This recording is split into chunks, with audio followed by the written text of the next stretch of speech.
Hello বন্ধুরা, 30 second ভিডিওটা মন দিয়ে দেখো, দারুণ একটা ট্রিক শিখতে পারবে। তো এখানে কি বলেছে, 1 মিনিট 12 সেকেন্ড 1 ঘন্টার কত শতাংশ? অপশনে দেওয়া আছে 2%, 12%, 11%, 1.2%, মানে 1.2%।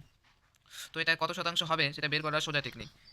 1 মিনিট 12 সেকেন্ড, 1 মিনিট সমান সমান কত সেকেন্ড? 1 মিনিট সমান সমান হচ্ছে 60 সেকেন্ড, আর 12 সেকেন্ড এই দুটোকে আমরা করলাম যোগ, তাহলে কত সেকেন্ড হলো? 72 সেকেন্ড হলো। আর 1 ঘন্টা মানে কত সেকেন্ড? 3400 সেকেন্ড।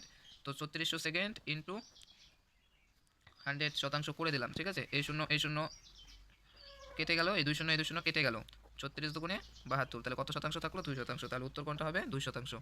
ঠিক আছে, তোমরা যদি এই অঙ্কটি বুঝে থাকো তাহলে 2 নম্বরের একটা অঙ্ক আছে। আচ্ছা, এটিও আমি করে দিচ্ছি, পরের অঙ্কটি তোমরা চেষ্টা করো। 1 মিনিট 48 সেকেন্ড 1 ঘন্টার কত শতাংশ? এখানে অপশন রয়েছে 1%, 2%, 3%, 4%। তো আমরা অঙ্কটা করি। তো এখানে কি বলেছে? 1 মিনিট 48 সেকেন্ড, 1 মিনিট সমান সমান কত সেকেন্ড? 60 সেকেন্ড। 60 সেকেন্ড যোগ 48 সেকেন্ড, যোগ করলে কত হচ্ছে আমাদের? 108 সেকেন্ড, তাই তো? তো 108 সেকেন্ড। আর এখানে কি বলেছে? 1 ঘন্টা, 1 ঘন্টা সমান সমান কত সেকেন্ড? 3600 সেকেন্ড। তো পার্সেন্টেজ বের করার নিয়ম আমরা জানি যে 100 দিয়ে করতে হয় গুণ।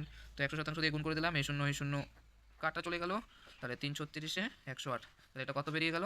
3%, তাই তো? তাহলে এটা কত নম্বর উত্তর হবে? 3%। তো এই প্রশ্নটা তোমাদের বাড়ির জন্য দেওয়া হলো, যদি পারো তাহলে কমেন্ট বক্সে কমেন্ট করে জানাও।